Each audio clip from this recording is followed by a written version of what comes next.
Já parou para pensar que raramente nos perguntamos como é que será que anda a saúde dos nossos ossos?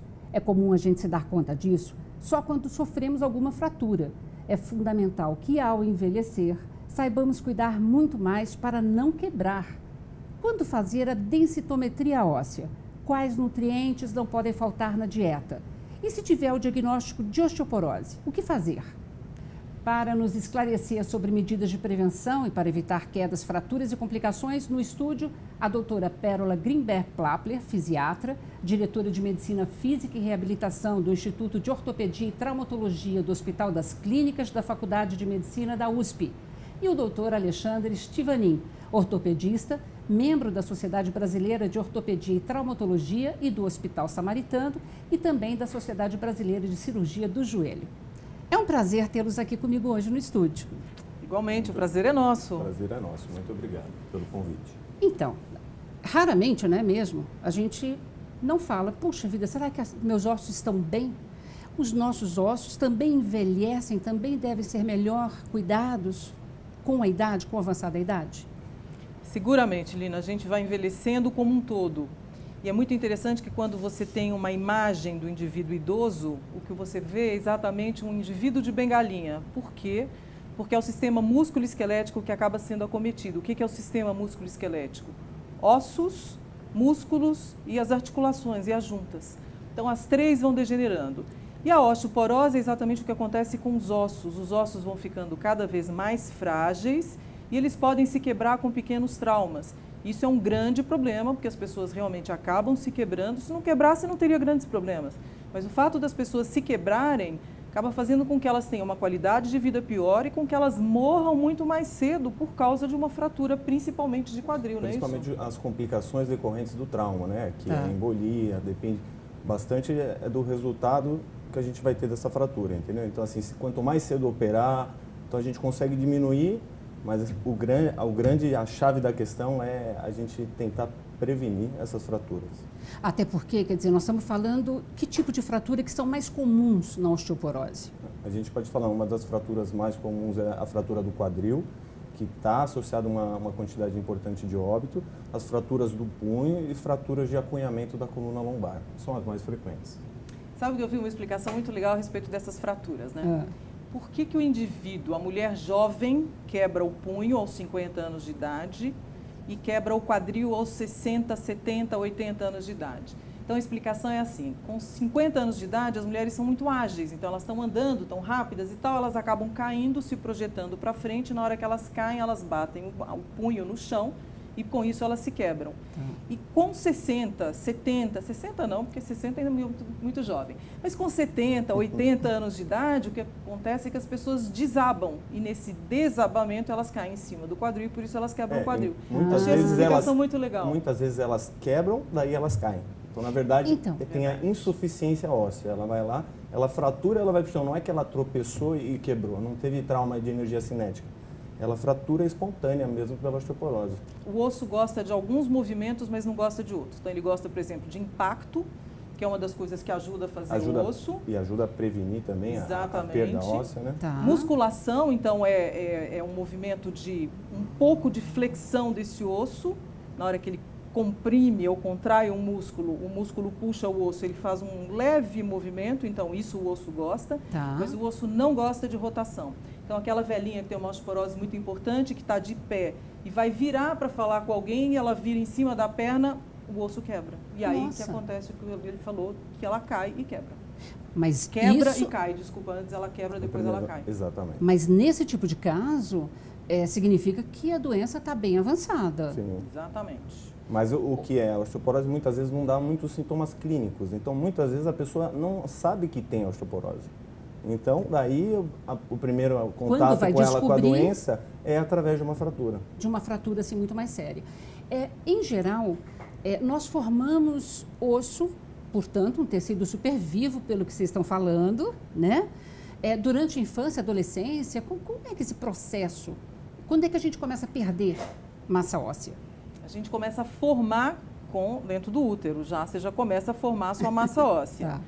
Na infância e na adolescência é quando você mais consegue formar massa óssea. O pico de massa óssea se dá mais ou menos por volta dos 20 e poucos anos de idade. Exatamente. Que é quando você, teoricamente, para de crescer. E depois disso, as mulheres, durante dos 20 e poucos anos de idade até uns 40, 45 anos, que é quando elas entram na menopausa, elas têm uma certa estabilidade desse esqueleto. Apesar de que dizem que a partir dos 30 você já começa a perder um pouquinho. E na menopausa, a menopausa e a natureza acaba sendo meio inimiga da mulher, porque aí ela perde o hormônio estrógeno e aí ela começa a perder muito mais osso do que ela consegue formar. E aí desenvolve com muito mais velocidade. O próprio desequilíbrio do estrógeno, isso você falou, ele altera esse equilíbrio dinâmico entre a formação e a reabsorção óssea. Tá. Então, elas pioram muito depois da menopausa. E a natureza, isso que eu ia comentar, que a natureza é muito boazinha com os homens. Então, os homens, eles não têm o que as mulheres têm, que é aquela menopausa, aquela perda rápida da massa óssea. Eles vão perdendo a testosterona muito lentamente. E por isso os homens começam a ter osteoporose muito mais tarde do que as mulheres. Muitas vezes não tem também. Muitas vezes não tem. E se quebram muito mais tarde também, quando eles começam a quebrar. A falta de vantagem disso é que quando o homem quebra, ele já quebra numa fase muito mais tardia. E eles morrem mais quando quebram do que as mulheres quando quebram. Porque eles já morrem quando eles já têm uma série de outras doenças associadas. E aí acaba sendo mais complicado para eles. Entendi. Então, tem vantagens e desvantagens. Não dá só para reclamar da natureza. Algumas vantagens a gente ainda tem. Agora, vamos falar de prevenção?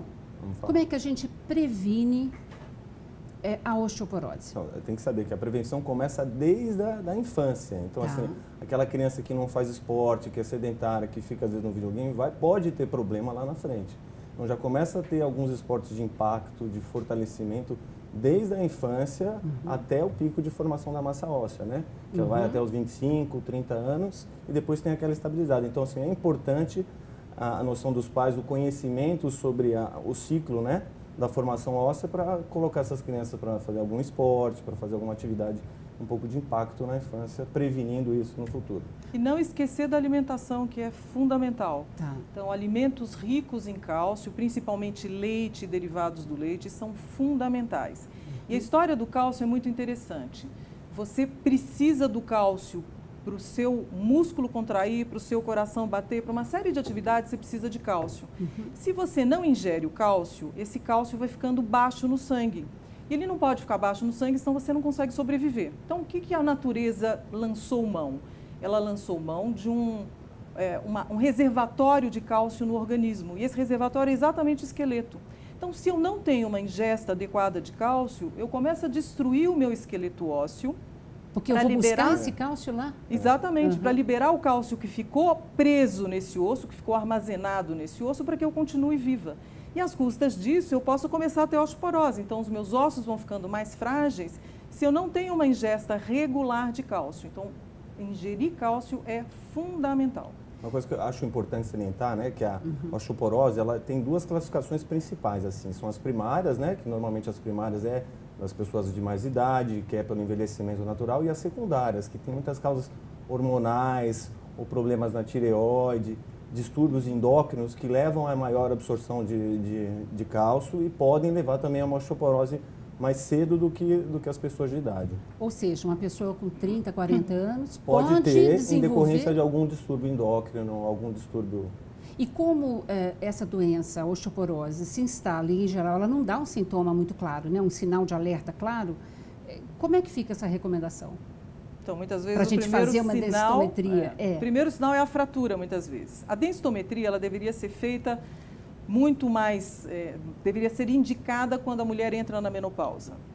Por volta aí dos 50 anos. 45, 50 anos de idade. Deveria fazer o primeiro exame para saber como é que está, porque com certeza entrando na menopausa ela vai ter uma perda muito maior dessa massa óssea. Então é bom que ela já faça nessa época. Se tiver com a massa óssea baixa, ela tem que começar a fazer as coisas de prevenção. Então o que é a prevenção? Sol, atividade física e ingesta de cálcio. Isso desde sempre, né? Ela deveria fazer isso. Mas se ela chega por volta dos seus 40, 45 anos de idade com essa diminuição da massa óssea já, é mais importante ainda que ela faça isso. Ela já vai saber que ela é um grupo de risco e ela já vai tomar as medidas necessárias, né? Você acabou de comentar sol. Por que o sol é tão importante na prevenção? Por causa da transformação da vitamina D. Então, o sol é muito importante e é sol, muitas vezes, sem protetor solar de um determinado horário, que é onde faz a conversão melhor. O grande problema é que esse horário, o melhor horário para tomar sol, é exatamente o horário em que você tem mais chance de ter câncer de pele, que é o horário em que o sol é mais quente. Então, meio-dia, esse é o melhor horário. Então, os dermatologistas ficam de cabelo em pé quando a gente fala em tomar sol. Posso imaginar. Você ganha uma coisa e perde em outra. Então, tem que achar esse equilíbrio. É verdade. E, na verdade, a vitamina D não é um medicamento caro. Nós não tínhamos no Brasil até pouco tempo atrás. Hoje em dia, a gente tem muita opção de vitamina D. Você diz vitamina D como suplementação? Como suplementação. Então, você tem gotinha, tem comprimido e vale a pena, muitas vezes, você se preocupar em fazer essa prevenção da vitamina D. A gente faz dosagem de vitamina D e vê que a quantidade de pessoas com baixa vitamina D é muito grande. A minha experiência no consultório é isso. Toda vez que eu olho, ela fala, exame muito alterado, eu vou olhar a vitamina D sempre baixa. Mas isso também é a vitamina D, por quê? Grande centro, a gente toma pouco sol, tem pouca chance? É isso mesmo? É uma pergunta ótima essa, né? Por que num país como o nosso, tão tropical, a gente tem baixa quantidade de vitamina D? Sim. E esses foram feitos trabalhos no Recife, foram feitos trabalhos no Sul, mostrando que existe uma diferença de vitamina D, da quantidade de vitamina D, mas ela nem é tão significativa assim. Quando você sai para caminhar, você prefere a sombra, né? Então você não toma sol. A gente sai de casa cedo, entra no trabalho, sai de carro, entra no trabalho, sai do trabalho quando já é noite. Então você também não toma sol. Então, na verdade, apesar daquele sol todo, você acaba se expondo muito pouco. E além disso, protetor solar também. Protetor solar também. Protetor solar a gente... Porque com protetor solar, então... Não absorve a vitamina D. Eu não consigo absorver. Entendi. Aliás, falando em transformação, já que nós falamos em vitamina D, o cálcio também é só por meio da alimentação? O melhor é por meio da alimentação. Quanto eu preciso ingerir? Existe uma referência? Existe dependendo da idade. Tá. Então, de 1.000 miligramas por dia, né? 1.500 miligramas, exatamente. Criança, 1.200 a 1.500 miligramas. Isso eu estou falando o quê? Quantos copos de leite? Boa pergunta. 3 copos fatias de leite, queijo? um copo de leite, ou uma, mais ou menos desse tamanho, ou uma fatia grossa de queijo, ou um copo de iogurte, tem mais ou menos 300 miligramas de cálcio. Então, para eu ter a quantidade mínima necessária por dia, eu tenho que tomar uma média de 3 porções. Lembrar que existe alimentação que a gente chama de alimentação não láctea. Então, verduras, principalmente folhas verdes, tal, elas também têm um pouco de cálcio, mas não é muito. Estou falando de espinafre, couve, couve-flor. Isso. Só que para você conseguir só com isso, sem o leite, comer baldes. Então, ninguém vai conseguir comer a quantidade que precisa para conseguir ter a quantidade de vitamina D. Então, sem dúvida que leite e derivados é a melhor... É uma fonte rica de vitamina D. Então, mas vamos dizer assim, pelo menos alguns especialistas também preconizam que não, por favor, cuidado com leite e derivados, queijos amarelos, leite integral, em função do colesterol, né? Principalmente a pessoa que está envelhecendo. Então, como é que a gente faz isso? Tem o queijo branco, né? O queijo branco costuma ter menos fonte de colesterol do que o queijo amarelo. E funciona tanto quanto? Tanto quanto. A quantidade de cálcio é exatamente a mesma. Você tira a gordura, mas o cálcio, teoricamente, até tem mais espaço para ter cálcio. Então, o cálcio não é alterado nesses produtos. Tá. Já já a gente continua logo depois do intervalo, tá bom? Tá bom. Não sai daí, a gente volta já já.